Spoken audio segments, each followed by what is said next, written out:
একটি গ্রেপ্তার কখনো শুধুই একটি ফৌজদারি ঘটনা থাকে না, অনেক সময় সেই গ্রেপ্তার হয়ে ওঠে ক্ষমতার দম্ভ, রাজনৈতিক প্রতিহিংসা এবং প্রশাসনিক নিয়ন্ত্রণের প্রতীক। কলকাতা পুলিশের হাতে সোশ্যাল মিডিয়া ইনফ্লুয়েন্সার শ্রমিক অধিকারী ওরফে ননসেনের গ্রেফতার ঠিক সেই রকমই একটা ঘটনা, যা পশ্চিমবঙ্গের রাজনীতিকে ফের একবার আয়নার সামনে দাঁড় করিয়ে দিয়েছে। প্রশ্ন উঠছে, এটা কি নারীর বিরুদ্ধে অপরাধের বিরুদ্ধে কঠোর আইনি পদক্ষেপ, নাকি সরকারের সমালোচকদের দমন করার পরিকল্পিত কৌশল?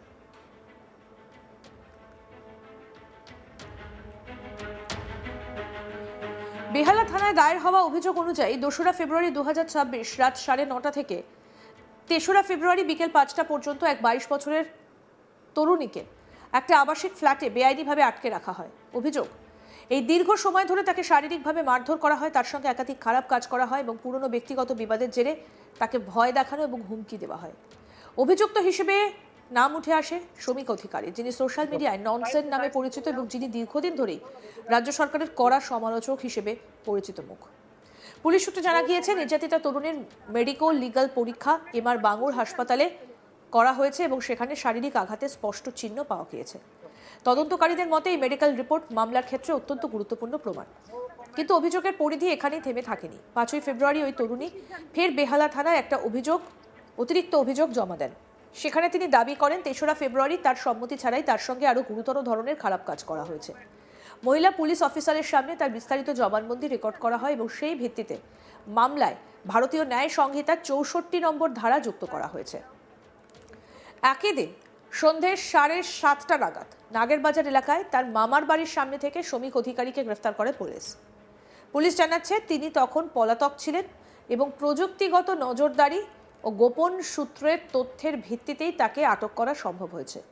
পরদিন তাকে আদালতে তোলার প্রক্রিয়া শুরু হয়। পুলিশের বক্তব্য, তদন্ত এখনো চলমান এবং সমস্ত দিক খতিয়ে দেখা হচ্ছে। আইনের ভাষায় এটা নিঃসন্দেহে একটা গুরুতর অপরাধের মামলা, কিন্তু রাজনীতির ময়দানে এই গ্রেফতার ঘিরে যে তীব্র সংঘাত শুরু হয়েছে তা দেখিয়ে দিচ্ছে বিষয়টা আর নিছক আইন শৃঙ্খলার মধ্যে সীমাবদ্ধ নেই। বিজেপি এই ঘটনাকে সরাসরি রাজনৈতিক প্রতিহিংসা বলে দাবি করেছে। দলের আইটি সেলের প্রধান অমিত মালভিয়া সামাজিক মাধ্যমে একের পর এক পোস্ট করে অভিযোগ তুলেছেন, মমতা ব্যানার্জি শাসনে পশ্চিমবঙ্গ কার্যত একটা স্বৈরাচারী রাজ্যে পরিণত হয়েছে, যেখানে সরকারের সমালোচনার জবাব যুক্তি বা সংস্কার দিয়ে নয়, বরং ভুয়ো এফআইআর ও সাজানো মামলায় দেওয়া হয়। মালভিয়ার বক্তব্যে স্পষ্ট ইঙ্গিত, শ্রমিক অধিকারীর গ্রেপ্তারকে তিনি সরকার বিরোধী কণ্ঠরোধের একটা পরিকল্পিত পদক্ষেপ হিসেবেই দেখছেন। তার দাবি, একের পর এক সমাজকর্মী, অ্যাক্টিভিস্ট এবং সোশ্যাল মিডিয়া কণ্ঠস্বর যারা তৃণমূল কংগ্রেসকে অস্বস্তিতে ফেলেছে, তাদের বিরুদ্ধেই একই ধাঁচে প্রশাসনিক ব্যবস্থা নেওয়া হচ্ছে। এই প্রসঙ্গে বিজেপি টেনে আনছে সায়ক নামের এক যুবকের ঘটনা। অভিযোগ, সরকারের সমালোচনা করার পরই তার বিরুদ্ধে এফআইআর দায়ের করা হয় এবং সেই মামলা আজও ঝুলে রয়েছে। বিজেপির মতে এই ধরনের মামলার উদ্দেশ্য বিচার নয়, ভয় দেখানো, যাতে অন্য কেউ মুখ খুলতে সাহস না পায়। ননসেন প্রসঙ্গে বিজেপির প্রশ্ন আরও তীক্ষ্ণ। একজন সোশ্যাল মিডিয়া ইনফ্লুয়েন্সার, যিনি কিছুদিন আগেও বাংলায় নারীদের নিরাপত্তাহীনতা নিয়ে একাধিক ভিডিও প্রকাশ করেছিলেন, তিনি হঠাৎ করে নারী নির্যাতনের মামলায় অভিযুক্ত। বিজেপি নেতাদের প্রশ্ন, যদি অভিযোগ সত্যিই এত গুরুতর হয়, তাহলে অভিযোগ আসতে এত দেরি হলো কেন? কেন বিষয়টা প্রকাশ্যে এলো ঠিক তখনই যখন অভিযুক্ত ব্যক্তি সরকারের বিরুদ্ধে সবচেয়ে বেশি সরব?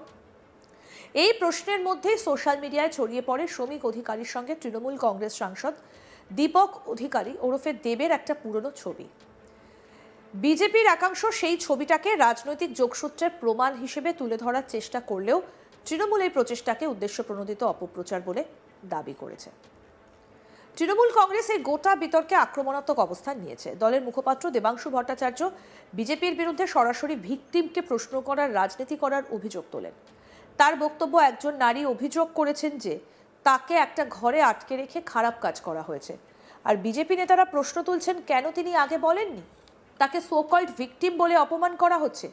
এর চেয়ে লজ্জাজনক আর কি হতে পারে? দেবাংশু আরও বলেন, বিজেপির ইতিহাস নারী নির্যাতনের ঘটনায় অভিযুক্তদের রক্ষা করার ইতিহাস।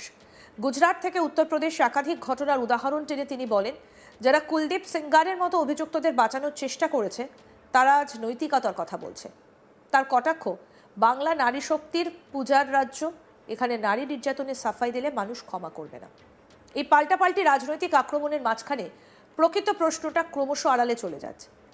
এই তরুণীর ন্যায় বিচার কি আদৌ নিশ্চিত হবে, নাকি তিনি কেবলই রাজনৈতিক যুদ্ধের এক কেস ফাইল হয়ে থাকবেন? সোশ্যাল মিডিয়ায় বিতর্ক আরও তীব্র আকার নিয়েছে। শ্রমিক অধিকারী ফেসবুকে প্রায় 32,000 এবং ইনস্টাগ্রামে 1000-এরও বেশি অনুসারী রয়েছে। তার সমর্থকদের একাংশ বলছেন তিনি সরকারের সমালোচক বলেই তাকে ফাঁসানো হয়েছে। অন্যদিকে বহু মানুষ স্পষ্ট ভাষায় বলছেন জনপ্রিয়তা বা রাজনৈতিক অবস্থান কোনো অপরাধের ঢাল হতে পারে না। এই দ্বন্দ্বই বর্তমান পশ্চিমবঙ্গের বাস্তবতা। এখানে অপরাধ, রাজনীতি এবং সোশ্যাল মিডিয়া এমনভাবে একে অপরের সঙ্গে জড়িয়ে গেছে যে সত্য মিথ্যের সীমারেখা ক্রমশ ঝাপসা হয়ে যাচ্ছে। একদিকে নারী নির্যাতনের অভিযোগকে রাজনৈতিক ষড়যন্ত্র বলে উড়িয়ে দেবার প্রবণতা, অন্যদিকে সেই অভিযোগকে ব্যবহার করে রাজনৈতিক প্রতিপক্ষকে ঘায়েল করার চেষ্টা। দুটোই গণতন্ত্রের পক্ষে সমান বিপজ্জনক। আইন যদি সত্যি নিরপেক্ষভাবে নিজের পথে চলে, তাহলে তদন্তেই সব প্রশ্নের উত্তর মিলবে।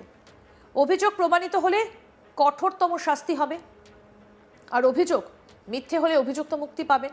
কিন্তু সমস্যা হলো তদন্ত শেষ হবার আগেই রাজনৈতিক রায় দিয়ে দেওয়া হচ্ছে। সোশ্যাল মিডিয়ার আদালত বলছে, আর রাজনৈতিক নেতারা বিচারকদের আসনে বসে পড়ছেন। ননসেন গ্রেফতার আজ আর শুধু একটা ফৌজদারি মামলা নয়, এটা পশ্চিমবঙ্গের রাজনৈতিক সংস্কৃতির প্রতিচ্ছবি, যেখানে ভয়ের রাজনীতি, ক্ষমতার অপব্যবহার এবং মত প্রকাশের স্বাধীনতার প্রশ্ন একে অপরের সঙ্গে সংঘর্ষে জড়িয়ে পড়েছে।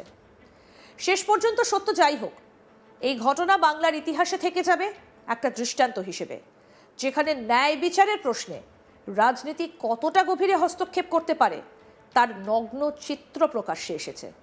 বাংলা দেখছে, মনে রাখছে, আর সময় এলে তার জবাব দেবে। আইনের কাঠগড়ায় যেমন, ঠিক তেমনি গণতন্ত্রের মঞ্চ।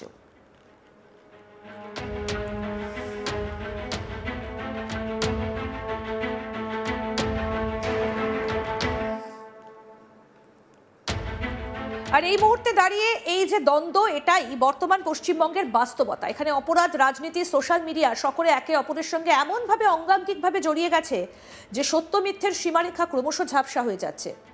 একদিকে নারী নির্যাতনের অভিযোগকে রাজনৈতিক ষড়যন্ত্র বলে উড়িয়ে দেওয়ার প্রবণতা, অন্যদিকে সেই অভিযোগকে ব্যবহার করে রাজনৈতিক প্রতিপক্ষকে ঘায়েল করার চেষ্টা।